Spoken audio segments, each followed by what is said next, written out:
Frank J. Avella with Awards Daily. Ireland's international Oscar submission is In the Shadow of Beirut, a heartbreaking yet hopeful documentary directed by Stephen Gerard Kelly and Garry Keane. The film is also eligible in the documentary feature category. I'm pleased to welcome co-director and DP Stephen Kelly. Hi, Stephen.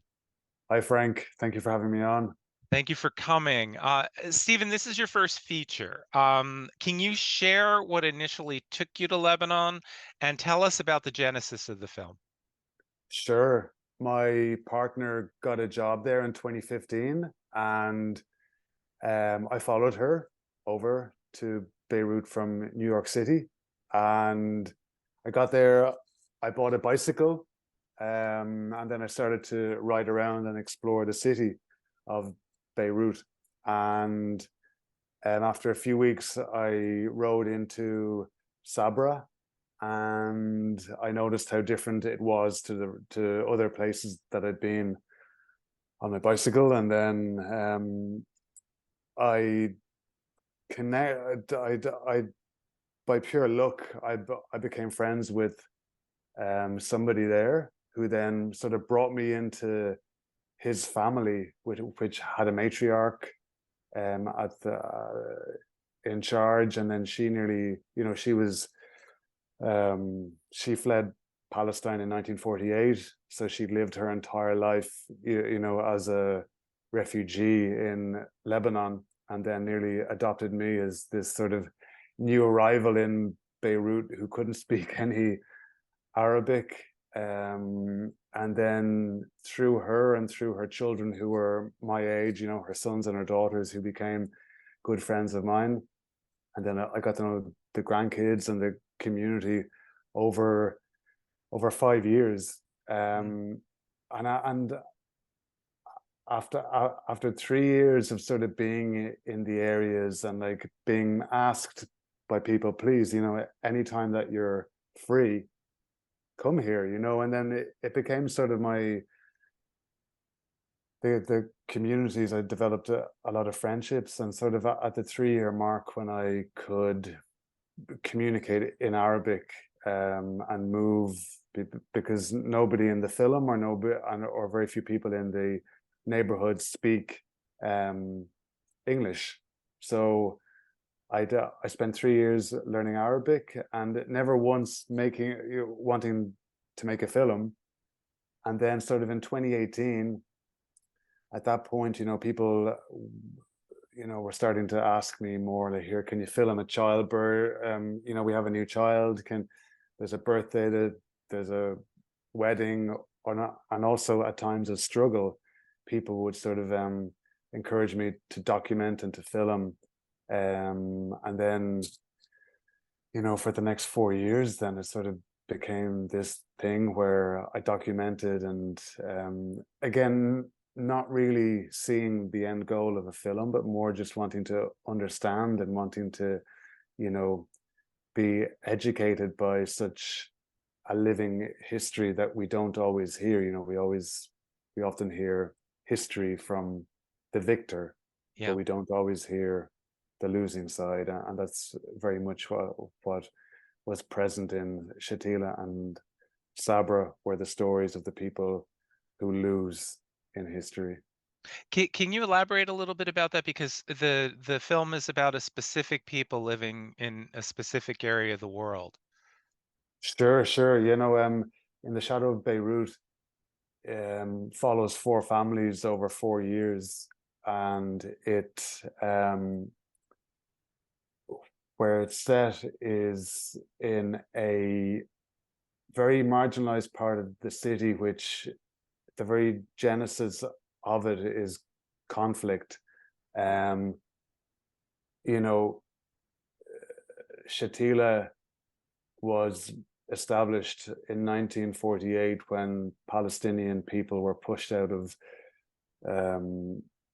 their land by Zionist militia groups, and then were forced to settle in different countries regionally, be that Jordan, Syria, Lebanon. And within Lebanon, there were sort of 12 official gatherings of Palestinian people and that's where Shantila started, initially as tents, and then started to be built up in concrete blocks, and a one-story building decades ago was now a 6 or a 7-story building, because just people just keep on building on top of the initial structure. And then Sabra, which is the neighboring neighborhood, sort of came about from decades of uh, violence that the Shiite community endured, which pushed them from the south of the country into Beirut. And then often the lowest income places were next to, for example, Shatila would be, a lot of people would see it as an undesirable place to live. And because of that, like right next to it, Sabra sort of came out of the Shia community, choosing it as a lower income area and as a place where there was land where nobody else was living on it. And then that's where Sabra came from. So you have your Palestinian communities, the original refugees in Shatila, as the sort of founders of the area. And then in Sabra, you have your marginalized Shiite community who escaped violence. I One of the unique aspects I think of the film is how, despite their struggles and despite them living in abject poverty, the people you follow they're also living the best way they can. It's a more honest portrait than most docs where we just see the misery. Sure. No, thanks for that. Out of my 5 years living there full time, and most of that time being spent in Sabra and Shatila, it was never about,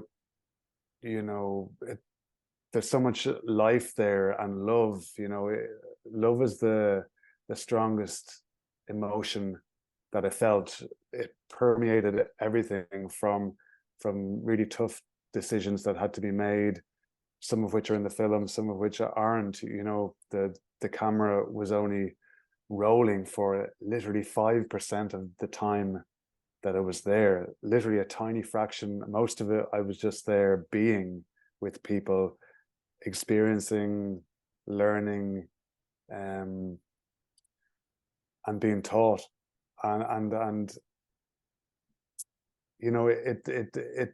it's it would be very easy to parachute in and to just focus on the negative things and to leave, and that's often what maybe a news article will do, like, or a reporter will do for a TV station, because they're limited to time and they're limited to, everybody has the next news item. But the power of documentary filmmaking is that if it's approached in the right way, then there's an immense potential to really go deeper and be with people and to tell a different, not like to show a different side, that it's not just a monolithic sort of, message or view that we get. We audiences who see the film are bowled over by it, and then often like thank the Lebanese Irish filmmaking team for doing it, because you nearly feel like you've had the privilege to step into somebody else's home, which you do. You're in people's homes with them, and it's very much true verite documentary filmmaking. It You do. No, I was going to say it is very much.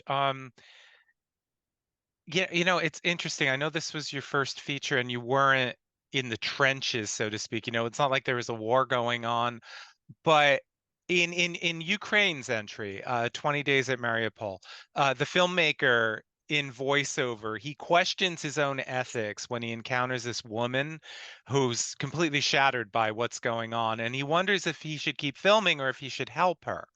And I thought it's an interesting quandary. It's like the photographer who has the choice, save the life. Uh, of the child or take the photo. And as Sure. someone who was in it for a number of years, I wondered what your thoughts were on that. No, it's a great question. Ethically, I've I very much approached it as a human first and a filmmaker second. You know, the first 3 years there was without camera, was just listening and learning Arabic and trying to understand the areas and just being adopted by the community in such a heartwarming, open way. You know, asking nothing in return. Just really heartwarming.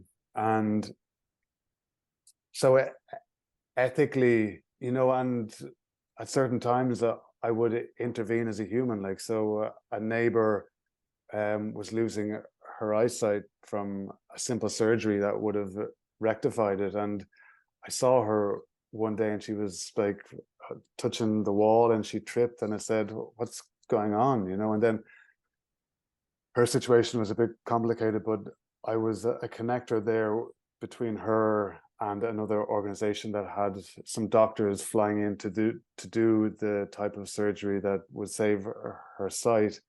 And again, it was never going in to be like the white savior coming in, I'm going to help, and never that. And people never asked for anything from me, but it was the human side. So I'd see something and I would film it, but then off camera there was so much else going on. It's like, you know, what's going on? Like, why is he that way? Why is she looking a certain way? Like, can you explain to me, like, is there anything that...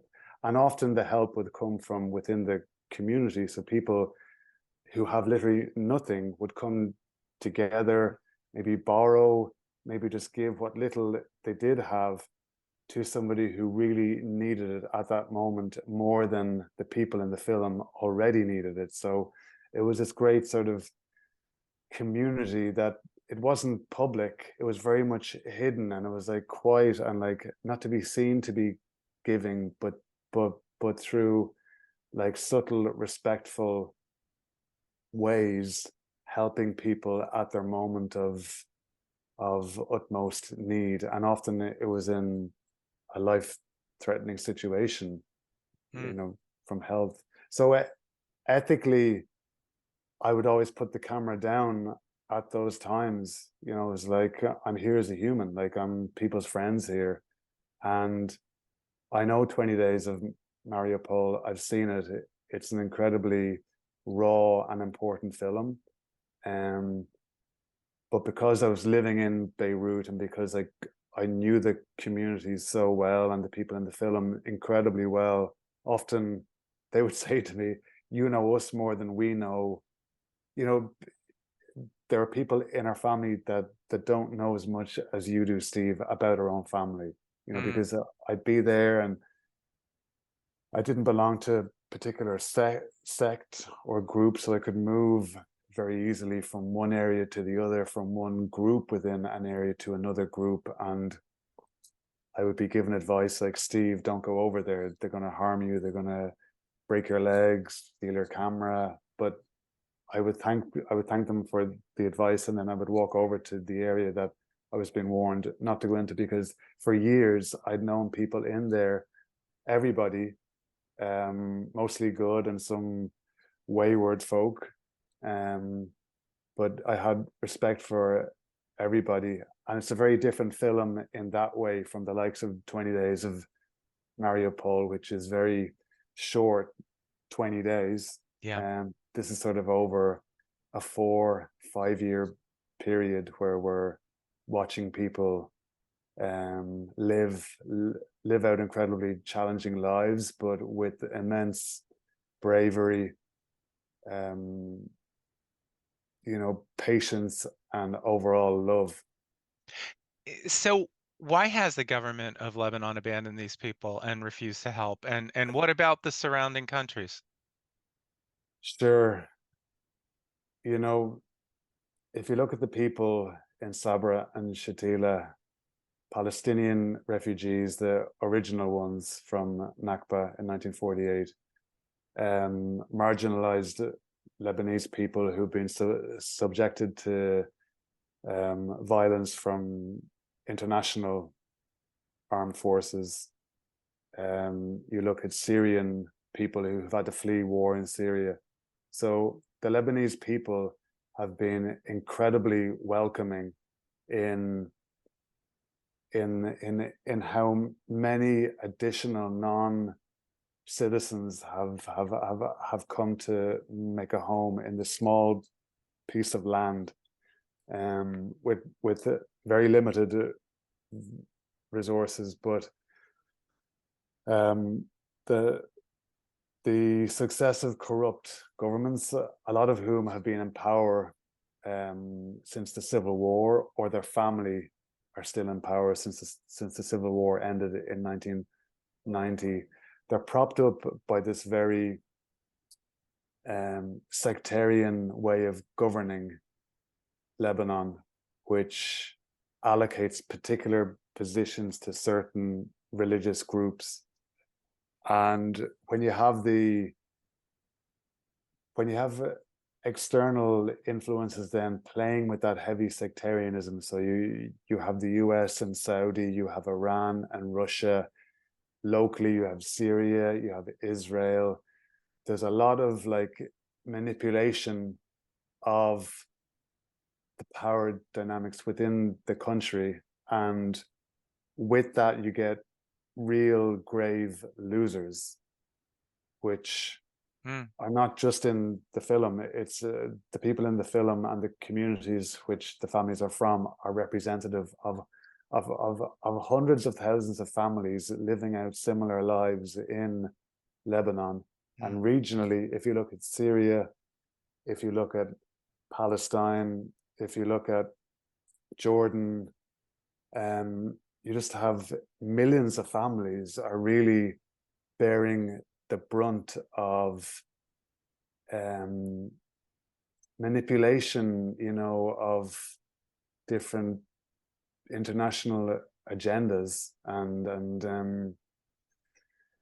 I'm not going to go into the politics much because it's very raw and relevant now after the tragic attacks of October the 7th on Israeli civilians, and then the subsequent horrendous bombardment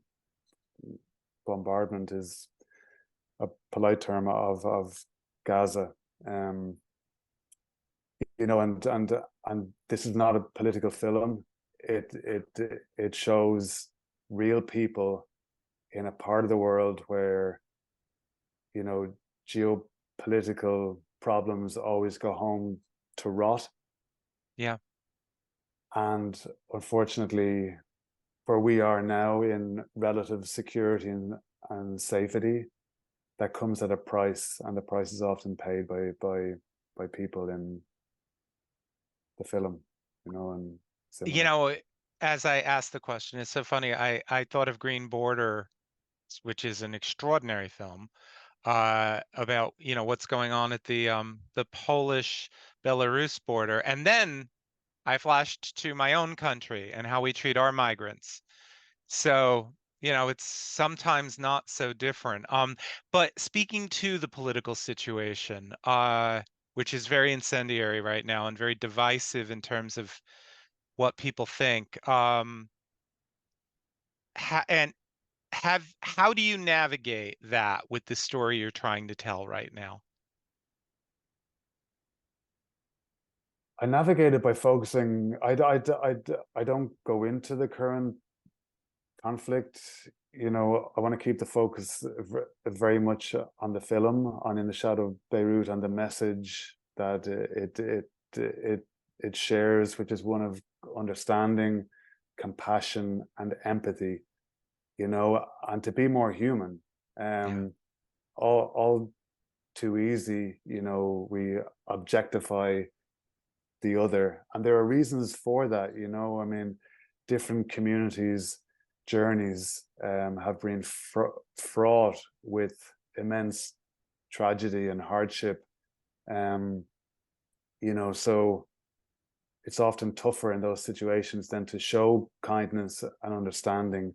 But it's so important to reflect on history, and to look at where we've all come from, and to let that inform our own decisions as humans, out in the world. You know, we're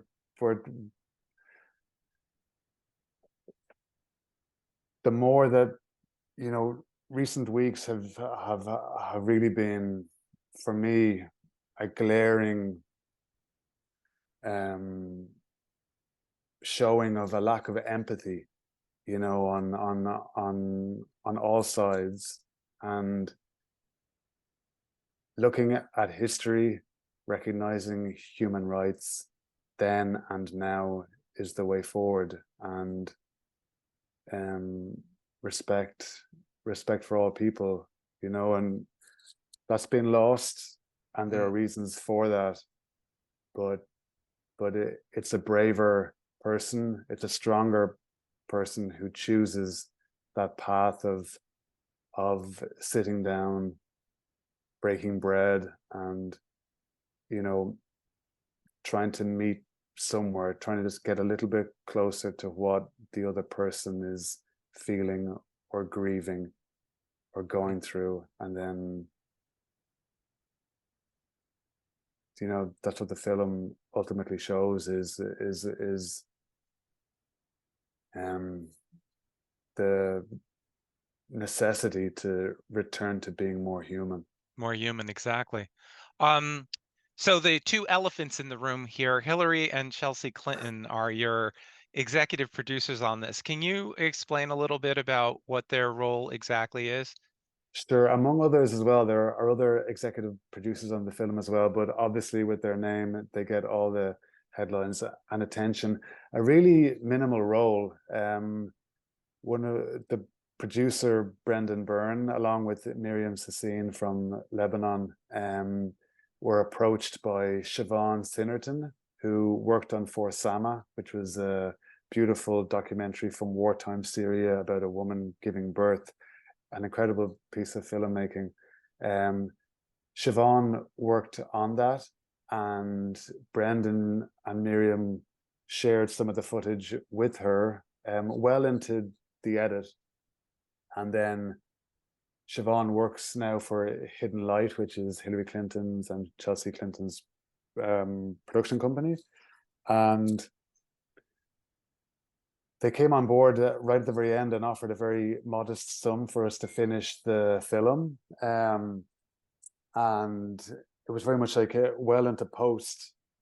And we spoke as a team, you know, are we willing to take this modest sum, which we need to finish post and get the film out into the world, or are we going to have to wait for other funding, to go and look for other funding?